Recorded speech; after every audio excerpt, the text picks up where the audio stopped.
Hello दोस्तों, googly kitchen में आप सभी का स्वागत है। तो आज हम यहाँ पर काफी टेस्टी मटर की कचौड़ी की रेसिपी लेकर आई हूँ, वो भी दही वाली चटनी के साथ। आज मैं यहाँ पर जो मटर की कचौड़ी बनाकर तैयार करूंगी उसे हम गेहूं के आटे से बनाकर तैयार करेंगे, क्योंकि गेहूं का आटा काफी हेल्दी होता है। यहाँ पर मैदा वगैरह यूज नहीं करेंगे। तो ठंडे के दिनों में मटर की कचौड़ी तो बनाना बनता है। तो चलिए अब इस रेसिपी को बनाना हम शुरू करते हैं। तो आप यहाँ पर देख रहे हैं, उसके लिए मैंने यहाँ पर 1 केजी मटर के दाने को छिलकर तैयार कर लिया है। तो अब हमें इस मटर को ग्राइंड करना है। तो ग्राइंड करने के लिए मैंने यहाँ पर एक जार लिया है और उस मिक्सर जार में हम मटर के दाने को डाल देंगे। उसके बाद हम इसमें थोड़े से धनिया का पत्ता डालेंगे और उसे भी मटर के साथ हम ग्राइंड कर लेंगे। तो आप यहाँ पर देख रहे हैं, मैंने इसे ग्राइंड करके तैयार कर लिया है। यहाँ पर मैंने जो ग्राइंड किया है वो थोड़ा सा दरदरा ग्राइंड किया है। इसी तरह से आपको भी थोड़ा दरदरा ग्राइंड करके तैयार करना है। तो आप यहाँ पर इसकी कंसिस्टेंसी देख सकते हैं कि किस तरह से मैंने इसे ग्राइंड करके तैयार किया है। तो अब मटर को चलिए हम साइड में रख लेते हैं और इसे फ्राई करने के लिए मैंने यहाँ पर कढ़ाई लिया है।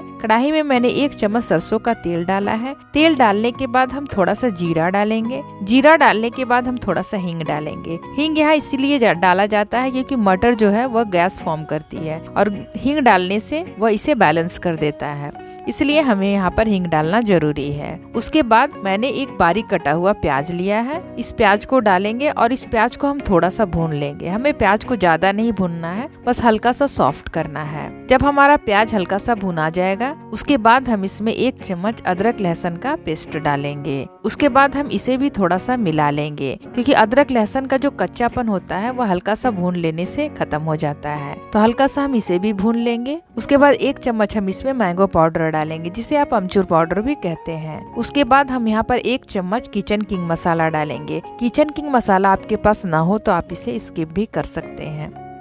उसके बाद हम यहाँ पर 1 चम्मच धनिया पाउडर डालेंगे। इन सभी चीजों को हम हल्का सा फ्राई कर लेंगे। मसाला हमारा ड्राई है, इसलिए हमें इसे ज्यादा फ्राई नहीं करना है, बस थोड़ी सी ही हमें भूनना है। उसके बाद जो मैंने मटर को ग्राइंड करके रखा था, उस मटर को हम इसमें डाल देंगे। उसके बाद 1 चम्मच हम लाल मिर्च का पाउडर डालेंगे। यदि आप लाल मिर्च नहीं खाना चाहते हैं तो इसके जगह पर आप हरी मिर्च को भी डाल सकते हैं। जब मैंने मटर को ग्राइंड किया था, उसी समय आप उसमें हरी मिर्च डालकर उसे ग्राइंड करके तैयार कर सकते हैं। उसके बाद सभी चीजों को हम आपस में भून लेंगे। हमें इसे तब तक भूनना है जब तक कि मटर का जो मॉइस्चर है वह खत्म ना हो जाए, क्योंकि हमें इसे स्टफ करना है। यदि यह गीला रहेगा तो अच्छी तरह से स्टफ नहीं हो पाएगा। तो आप यहाँ पर देख रहे हैं, यह बिल्कुल ड्राई हो चुका है। तो सबसे लास्ट में हम इसमें नमक डालेंगे और नमक डालने के बाद अब हम इसे मिला लेंगे। नमक मैंने लास्ट में इसलिए डाला है क्योंकि नमक डालने से ऐसा होता है कि काफी पानी रिलीज कर जाता है, इसलिए मैंने लास्ट में इसमें नमक ऐड किया है। तो आप यहाँ पर देख सकते हैं, मटर हमारा बिल्कुल ड्राई हो चुका है। तो नमक को मिलाने के बाद हम फ्लेम को ऑफ कर देंगे और इसे कुछ देर के लिए छोड़ देंगे ताकि यह ठंडा हो जाए।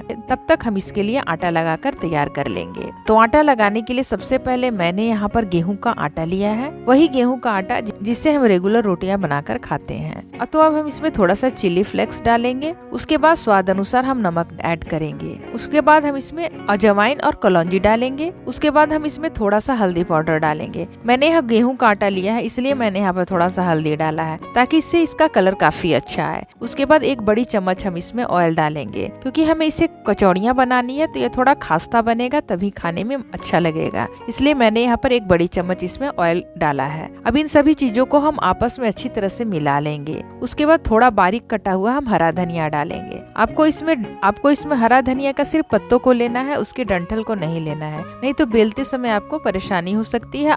उसके बाद थोड़ा थोड़ा पानी डालकर हम इसका एक सख्त सा आटा लगाकर तैयार कर लेंगे। यहाँ पर आपको सख्त आटा ही लगाकर तैयार करना है, क्योंकि हमें इससे कचौड़ियाँ बनानी है। और कचौड़ियाँ तभी खास्ता बनता है जब हम उसके आटे को सख्त लगाकर तैयार करते हैं। आप यहाँ पर देख रहे हैं, हमने आटा लगाकर तैयार कर लिया है। तो अब हम इसे थोड़ी देर के लिए छोड़ देंगे ताकि हमारा आटा थोड़ा सेट हो जाए।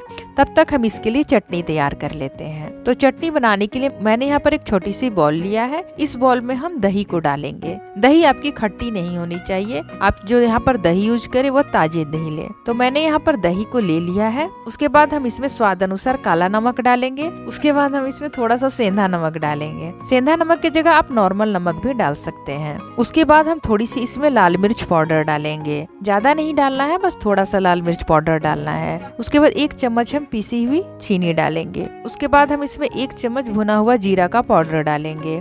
उसके बाद थोड़ा सा कट किया हुआ हरा धनिया डालेंगे। उसके बाद मैंने एक बॉइल्ड आलू मैश करके लिया है, उसे हम इसमें डाल देंगे और इन सभी चीजों को हम आपस में मिला देंगे। आलू यहाँ पर इसलिए डाला जाता है ताकि दही की चटनी में बाइंडिंग आ सके और दही की चटनी है थोड़ा गाढ़ा हो सके। दही की चटनी जो है वह किसी भी चीज से खाने में काफी अच्छा लगता है और इसका कॉम्बिनेशन मटर के साथ काफी अच्छा होता है। यहाँ पर देख रहे हैं हमने जो मटर को भून कर रखा था वो अभी बिल्कुल ठंडा हो गया है। इसे ठंडा होने के बाद ही आप स्टफ करके इसकी कचौड़ियाँ बनाएं। यदि गरम गरम आप इसे स्टफ करेंगे तो आपकी कचौड़ियाँ जो है वो फट जाएगी। उसके बाद छोटी छोटी हमें लोई लेनी है, जैसे हम रोटियां बनाकर तैयार कर उतना ही बड़ी हमें लोई लेना है। उसके बाद हम थोड़ा सा यहाँ पर आटा स्प्रिंकल करेंगे। उसके बाद हम इसे अच्छी तरह से बेल कर तैयार कर लेंगे। तो आप यहाँ पर देख रहे हैं मैंने रोटियां बेल कर तैयार कर लिया है। जैसे हम रोटियां बेलकर तैयार करते हैं बस वैसे ही हमें रोटियां बेलकर तैयार कर लेनी है। उसके बाद हम इसे एक अच्छा गोलाई देने के लिए मैंने यहाँ पर एक बर्तन लिया है। अब इस बर्तन से हम इसे कट कर लेंगे ताकि हमारी सारी कचौड़ियाँ इक्वल शेप में बनकर तैयार हो।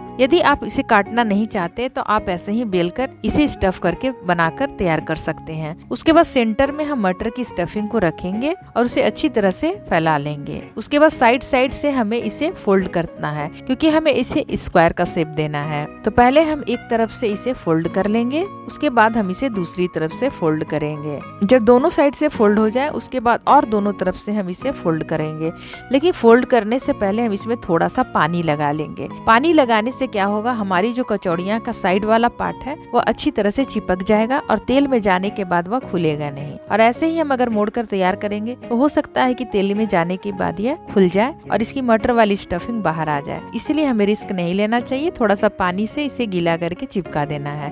तो आप यहाँ पर देख रहे हैं कुछ पीसेस को मैंने बेल करके तैयार कर लिया है। तो चलिए अब हम इसे फ्राई कर लेते हैं। तो फ्राई करने के लिए मैंने यहाँ पर एक कढ़ाई लिया है। कढ़ाई में हम तेल डालेंगे। तेल जब हमारा गर्म हो जाएगा तो हम 1 से 2 पीसेस को डालकर यहाँ पर तल लेंगे। हमें इसे मीडियम टू लो फ्लेम पर तैयार करना है क्योंकि मीडियम टू लो फ्लेम पर यदि ये तैयार होगा तो काफी क्रिस्पी तैयार होगा और हाई फ्लेम पर आप यदि इसे फ्राई करके तैयार कर देंगे तो ये अच्छी तरह से क्रिस्पी नहीं हो पाएगा। इसलिए आप इसे मीडियम टू लो फ्लेम पर ही फ्राई करके तैयार करें। यदि आप कढ़ाई में ज्यादा तेल डालते हैं तो ज्यादा पीसेस बनाकर तैयार करें, लेकिन मैं जब भी फ्राई करती हूँ तो थोड़ा ही तेल से फ्राई करती हूँ क्योंकि एक तेल को बार बार रीयूज नहीं करना चाहिए, वह हमारे हेल्थ के लिए काफी हानि होता है। इसलिए जब भी आप कोई भी चीज को फ्राई करें तो आप तेल की क्वांटिटी को कम ही ले और जितनी आपको जरूरत हो उतना ही तेल आप कढ़ाई में डालकर फ्राई करें। तो यहाँ पर आप देख सकते हैं 2 पीस को मैंने निकाल लिया है और इसी तरह से हमें सारे पीसेस को फ्राई करके तैयार कर लेना है। तो यहाँ पर हमारी गर्मा गर्म कचौड़ियाँ बनकर तो तैयार हो गई है। तो दही की चटनी के साथ चलिए अब हम इसे सर्व कर लेते हैं। तो दही की चटनी भी बन गई है और कचौड़ियाँ भी बन चुकी है।